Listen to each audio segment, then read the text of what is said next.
ये कहानी भारतीय जनता पार्टी के 2014 में हुए इलेक्शन कैंप के दौरान हुई सच्ची घटना पर आधारित है। उन दिनों राजेश कुमार झा बीजेपी के लिए राजस्थान में कैंपेनिंग कर रहे थे। 2 दिनों में वहां नरेंद्र मोदी गांव वालों से मिलने आने वाले थे और उसके आने से पहले राजेश की जिम्मेदारी थी कि वो उस गांव की और वहां रह रहे गांव वालों की मुआयना करे। मुआयना के वक्त अधिकारियों को सिक्योरिटी दी जाती थी, लेकिन राजेश बहुत खुश दिल के आदमी थे। वह गांव वालों की परेशानियां सुनकर उसकी मदद भी करते थे। उन दिनों भी एक गांव की मुआयना के लिए बिना सिक्योरिटी के उस गांव के लिए निकल पड़े। रास्ते में उसे सिक्योरिटी टीम का फोन आया कि उसकी जान को खतरा है और ड्राइवर को आदेश दिया गया कि वो राजेश जी को गांव के दूसरे रास्ते से ले जाएं। ड्राइवर ने उनका कहा मानकर दूसरा रास्ता तो ले लिया, पर कुछ दूर पहुंचते ही वो लोग रास्ता भटक गए थे। वो सिर्फ रेगिस्तान के बीचों बीच बस चले जा रहे थे। दूर दूर तक ना ही उसे कोई इंसान नजर आ रहा था, ना ही कोई पक्का रोड, और उसके फोन का नेटवर्क भी चला गया था।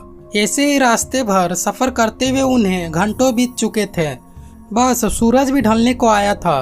शाम की उस ढलती रोशनी में राजेश जी और उसका ड्राइवर भूखे प्यासे बस इसी उम्मीद से आगे बढ़ते जा रहे थे कि कहीं उसे खाने पीने का कुछ मिल जाए। जैसे जैसे वो बढ़ते जा रहे थे वैसे वैसे हवा भी काफ़ी तेज होती जा रही थी। इस हवा में ड्राइवर को काफ़ी परेशानी हो रही थी गाड़ी चलाने में। एक जगह आकर गाड़ी की लाइट ट्रिगर करने लगी। राजेश और उसकी ड्राइवर को कुछ समझ नहीं आ रहा था।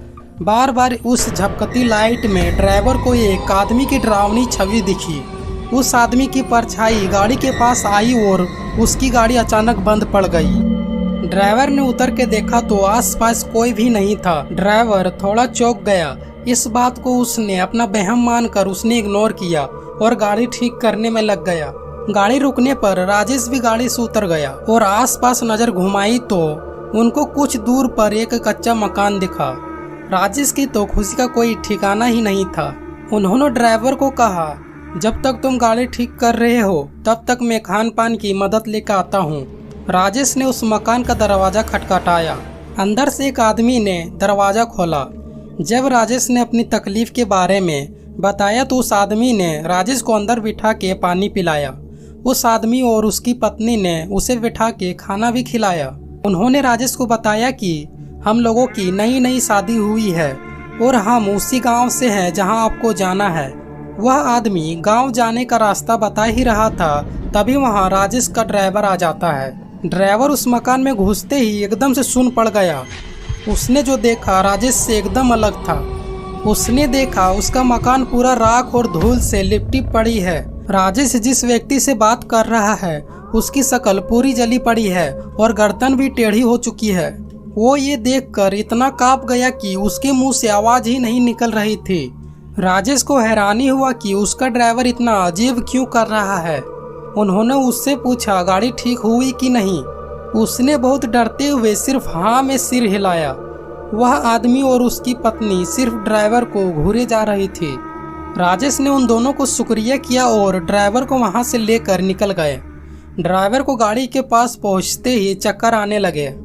राजेश ने जब उसका शरीर छुआ तो उसका शरीर पूरा गर्म था और अंदर से पूरा कांप रहा था। राजेश ने ड्राइवर को पीछे वाली सीट में बैठाया और वह खुद गाड़ी चलाने लगा। गांव पहुंचकर राजेश उसे डॉक्टर के पास ले गया। उन्होंने अपने साथ हुआ पूरा किस्सा उस गांव के मुखिया को बताया तो वो दोनों दंग रह गए। उन्होंने बताया उसके गांव से एक लड़का और लड़की दूसरी कास्ट में शादी भागकर किया था और वो लोग गांव के पास एक कच्चे मकान में रहते थे। उनके घर वालों ने उन लोगों को गुस्से में आकर जला दिया था। तब से उन लोगों की आत्मा गांव वालों को दिखती रहती है।